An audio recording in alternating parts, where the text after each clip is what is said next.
4 برادر بودند. قرار دادند که به سفر می برایند، کار می کابند، بختشان را می سنجند. در نیمه راه از پیششان پیرمردی برآمد. موی سر و ریش و موی لبش سفید مثل برف. در کتفش عصای، در نوک عصا بخچه خلطچه سفری. مرا با خود میگیرید؟ پرسید موی سفید. تنها گشتن به دلم زد. همسفر شما میشوم، زیق نمیشوم. برادران او را با خود گرفتند.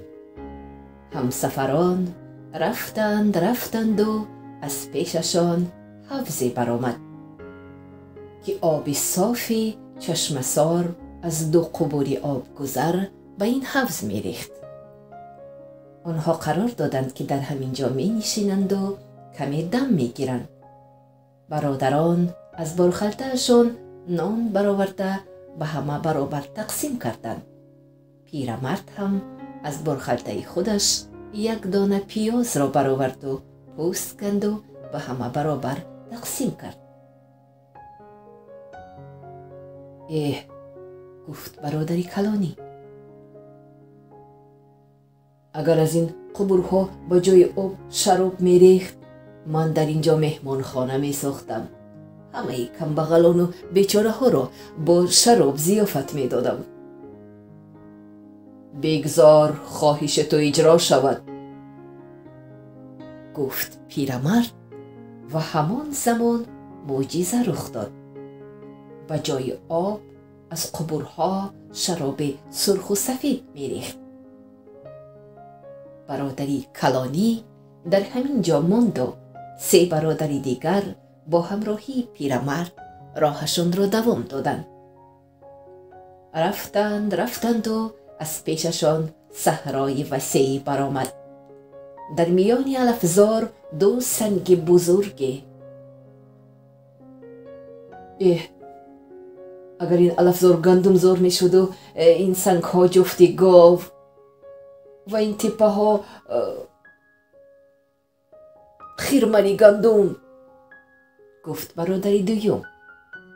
من گندم ها را جمع می کردم، آرد می کردم، زمین ها را شدگار می کردم و گندم می کاشتم. همه بیچارگان بینوایان را با گندم سیر می کردم. بگذار خواهشت اجرا شود، گفت پیرمرد و همان زمان الفزار به گندمزار، تپه ها به خیرمن ها و 2 سنگ بزرگ به جفتی گاو پرقوت تبدیل یافتند. برادری دوم در همین جا ماند و برادران خردی با پیرمرد راهشون را دوام دادند.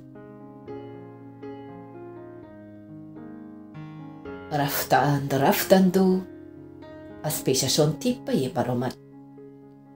این تپه پر از زاغ‌های سیاه بود. زاغ‌ها آنچنان بسیار بودند که در تپه جای خالی نبود. گفت برادری سیوم، اگر به جای این زاغ‌ها گوسفندها می بودند، من آنها را بانی می کردم. شیر و پنیر دهقانی می شد، همه را با شیر و پنیر ضیافت می دادم.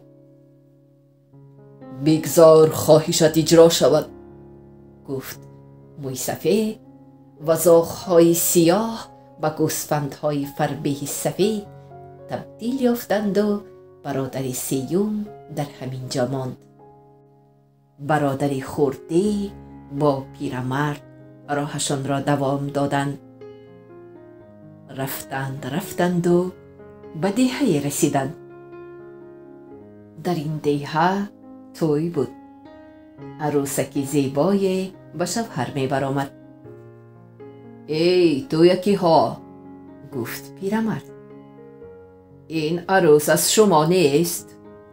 این عروس انا این جوانی همراه من است.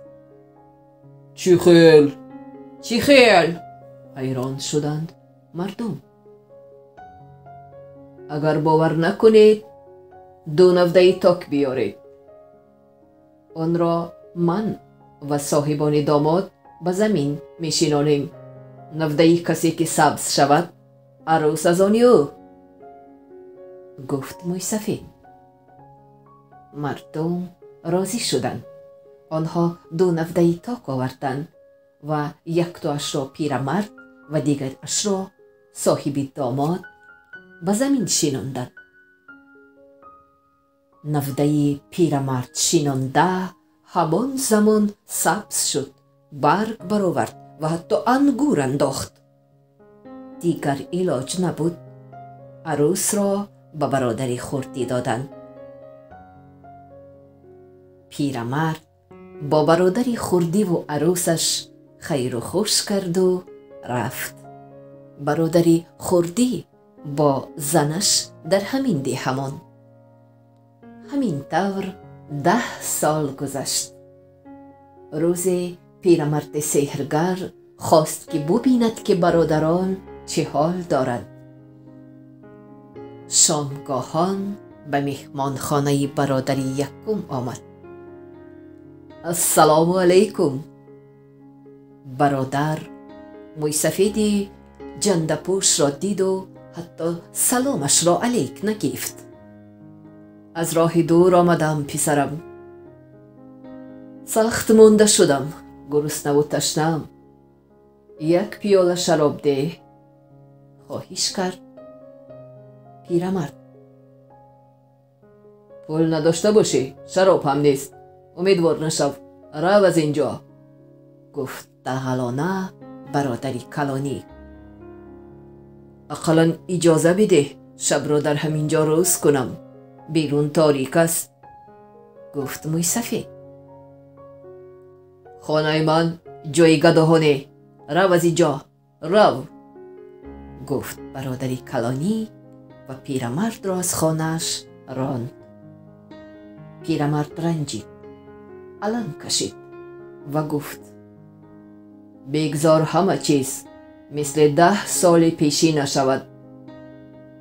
و همان زبان مهمانخانه بر هوا غیب زد و از قبورها به جای شراب آب ریخت. برادری کلانی با 2 دست خالی حیران و زار ماند. پیرمرد به خانه برادری دوم آمد. این برادر بای و بدولت بود و در کرسی نشسته تسبیح میگرداند و کارگران زیاده در گندمزارانش کار میکردند. همه جا پر از خرمنی گندم. و من 1 پاره نان ده، 3 روز باز گرسنه‌ام. گفت پیرمرد: ای دفشو، رو از اینجا، من از شما گداها بیزار شدم، به دلم زدی. گفت برادری خردی. پیرمرد خفه شد، افسوس خورد و گفت: بگذار 10 سال پیش چه خیلی که بود همان خیل شود. گندمزار علفزار شد. گاوها به سنگهای بزرگ تبدیل یافتند. خرمنها گم شدند. برادری دوم ماند و 2 دست خالی. پیرمرد به خانه برادری سیوم آمد.